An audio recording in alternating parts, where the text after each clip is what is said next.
बचपन से ही मैं दिन आरसीबी देखता आया हूँ। विराट कोहली मेरे पसंदीदा क्रिकेटर थे और हैं। मैंने फोन खोला और सोचा जीत का पल देखूं, तो मैं ट्रॉफी जीतने में लगा हूँ। फिर जब मैंने आरसीबी के लिए पहली ट्रॉफी उठाई, वह कमाल था। मैं निराश था, एक समय पर खेल छोड़ना चाहता था।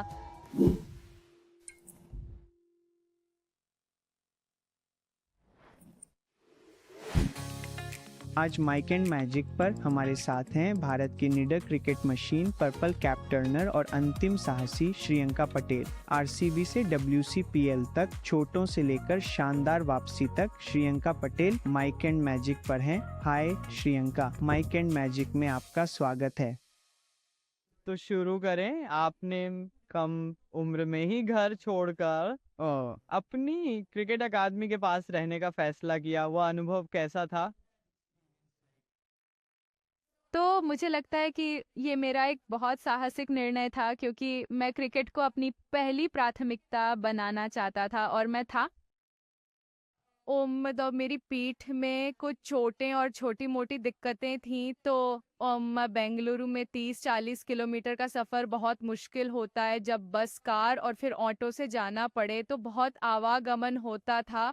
इसलिए मैं सिर्फ़ यात्रा से अपने शरीर पर इतना तनाव नहीं चाहता था।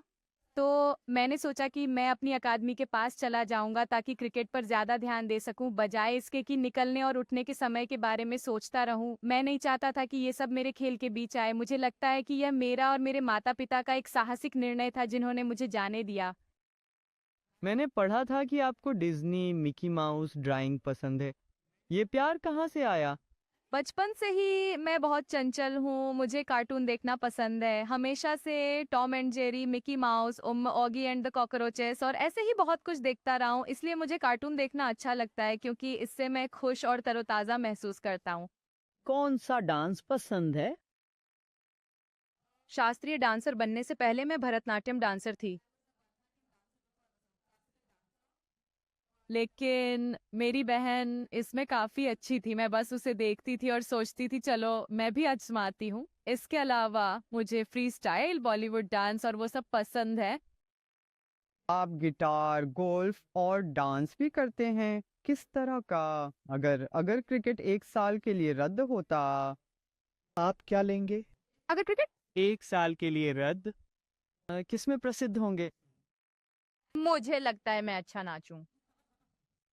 क्योंकि गिटार मुझे लगता है दिलचस्प है, क्योंकि जेमिमा ने जन्मदिन पर मुझे गिटार दिया था और मुझे गिटार बजाने में मज़ा आने लगा। गोल्फ भी एक ऐसा खेल था जिसे मैं आज़माना चाहता था। चोटों के कारण मैंने इसे अभी रोक दिया है। आने वाले दिनों में गोल्फ खेलना पसंद है। किस क्लब में ट्रेन? मैं बेंगलुरु में नाइस क्रिकेट एकेडमी में ट्रेनिंग करता हूँ, जो एयरपोर्ट के पास है। आपने कहा था कि आपके दो पिता हैं, जैविक पिता और कोच। किसने आपको ज्यादा नंबर दिए? कहाँ पढ़ा? तो ऐसे पिताओं से मैं धन्य हूँ। मैं हमेशा अपने कोच से कहता हूँ कि एक मेरे जैविक पिता हैं और दूसरे मेरे यहाँ के पिता हैं, जो ठीक है।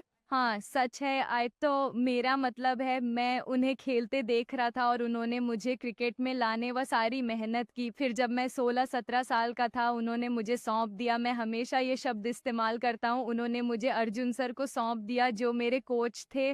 अब उनके साथ काम करते हुए मुझे 6-7 साल हो गए हैं और उन्होंने मुझे एक छोटी बेटी की तरह, अपनी बेटी की तरह संभाला है। चाहे पोषण हो, चाहे मेरी चोटें हों, चाहे मेरे साथ यात्रा करना हो, वह मेरी रीढ़ की हड्डी की तरह रहे हैं।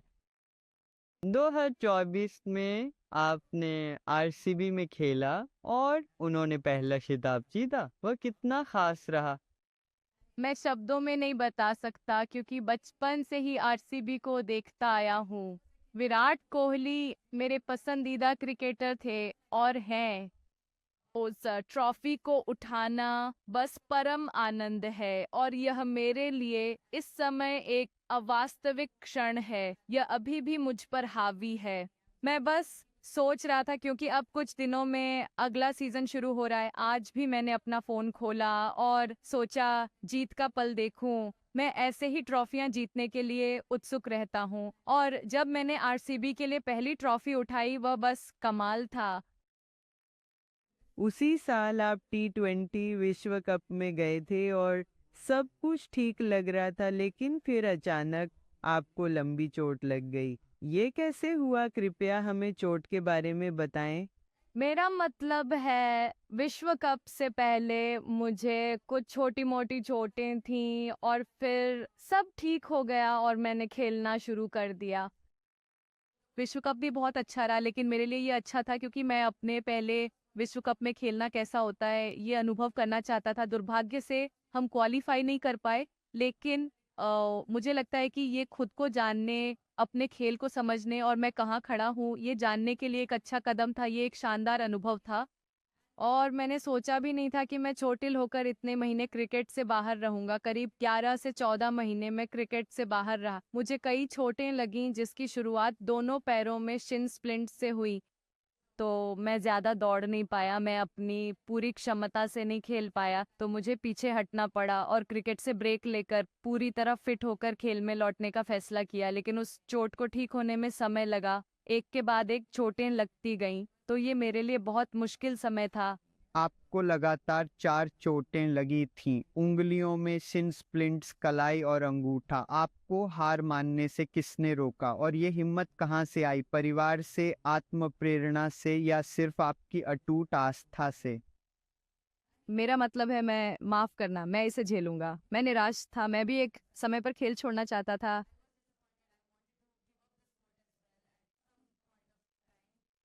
ये मेरे लिए एक लंबा ब्रेक था। मुझे जितना हो सके मैदान पर रहना पसंद है। भले ही मैं खेल नहीं रहा होता, बस खिलाड़ियों से, कोचों के साथ रहना, खेल को और समझना, क्रिकेट देखना। लेकिन उस समय मैं सोचता था, विशेष ये मेरे साथ क्यों हो रहा है, मैंने क्या गलत किया? तो ऐसे सवाल मन में उठने लगे। और फिर एक समय ऐसा आया जब मेरे पास कोई जवाब नहीं था। तो मैंने अपने माता-पिता को अपनी भावनाएँ नहीं बताईं, क्योंकि मेरे मम्मी-पापा मुझे लेकर बहुत प्रोटेक्टिव हैं और मैं उन्हें असल में परेशान नहीं करना चाहता था, क्योंकि ज़ाहिर है उन्हें पता था कि मैं क्रिकेट से बाहर हूँ और वे पहले से ही बहुत कुछ झेल रहे थे। और अगर मैं उसमें और जोड़ता तो मैं उन्हें और भी परेशान नहीं देखना चाहता था। तो मैंने इसे खुद ही सँभालने की कोशिश की और मेरे आस-पास प्यारे दोस्त थे, स्मृति, जेमी, राधा, आरू, कनिका और मेरे कोच अर्जुन सर। तो वे इन महीनों के दौरान मेरे आस-पास थे, बस एक फ़ोन कॉल दूर, वे बस वहीं थे। तो उसी ने मुझे सँभाला, प्रेरणा दी, एक धक्का दिया, "ठीक है शालू, मैं यह कर सकती हूँ।" एक दिन आधी रात को उठी और सोचा, "श्रेय, तुम यह कर सकती हो, तुम्हें यह करना ही होगा।" तो उसी बात ने मुझे जगाया और मैं कह रही हूँ, अब पीछे मुड़कर नहीं देखना। और ये दोस्ती कितनी अहम थी? क्या वे बहुत अहम थी, या वे? बिल्कुल, 100%। मैं हमेशा कहती हूँ कि माता-पिता अपनी जगह हैं, लेकिन ऐसे प्यारे दोस्त जो आपको सच में जानते हों, आपकी पसंद, नापसंद और उदासी में कैसा व्यवहार चाहिए। मुझे लगता है कि मेरे और मेरे दोस्तों के बीच की समझ बहुत अच्छी थी। मैं बहुत आभारी हूँ कि मुझे ऐसे प्यारे दोस्त मिले। आपने एक मैच में 9 विकेट लिए और सिर्फ 24 रन दिए। क्या वे आपसे डर गए थे या चौंक गए थे? आपने मेरे बारे में काफ़ी रिसर्च की है, तो मुझे नहीं पता कि वे मुझसे डरे हुए थे या कुछ और। लेकिन मुझे लगता है कि मैंने उस दिन सच में बहुत अच्छी गेंदबाज़ी की थी, ख़ासकर लाल गेंद से। मैं लाल गेंद से ज़्यादा क्रिकेट नहीं खेलता, लेकिन उस ख़ास दिन मुझे गेंदबाज़ी करने में बहुत मज़ा आया। बस ऐसा ही एक दिन था जब आप अपनी मर्ज़ी से विकेट लेते रहते हैं, तो मुझे हर विकेट का मज़ा आया। कॉर्पोरेट टीम के खिलाफ 9 विकेट ली, वे बुरे नहीं थे, पर मैंने बहुत अच्छी गेंदबाज़ी की। हाँ, आपका मंत्र है साहसी होना। लाइक सबसे साहसी काम जो आपने कभी मैदान पर किया? मुझे लगता है कि जब W.PL लॉयड के दूसरे सीजन में मैं चोटिल हो गई थी और RC.B के कुछ मैच नहीं खेल पाई थी, फिर भी कास्ट के साथ मैदान पर आई। मैंने अपनी उंगली पर टेप लगाया था, लेकिन फिर भी मैं सोच रही थी, शालू तुम कर सकती हो, तुम्हें ये करना ही होगा। और फिर हमने RC.B के लिए पहला कप जीता। तो हाँ, मुझे लगता है कि ये सबसे साहसी काम है जो मैंने किया है। तो आपके इंस्टाग्राम पर 34 लाख यानी 4.4 मिलियन फॉलोअर्स हैं। हम सब इस पर फिदा हैं। क्या दोस्त तुम्हें अलग देखने लगे? मतलब कि कुछ दोस्त, हाँ, क्योंकि उन्हें भी इंस्टाग्राम और सोशल मीडिया पसंद है। वे कहते हैं, हे भगवान, आपके 4.4 मिलियन हैं। मैं कहता हूँ, हाँ, लेकिन मेरा नंबर 1 है, पर मुझे बस रहना पसंद है। ओम। इंस्टाग्राम पर रील्स और बाकी चीजें कर रहा हूँ क्योंकि सब जानते हैं कि मैं क्रिकेटर हूँ, लेकिन वे मेरे अंदर का सच और दिनचर्या नहीं जानते। मैं बस अपने प्रशंसकों और दोस्तों से जुड़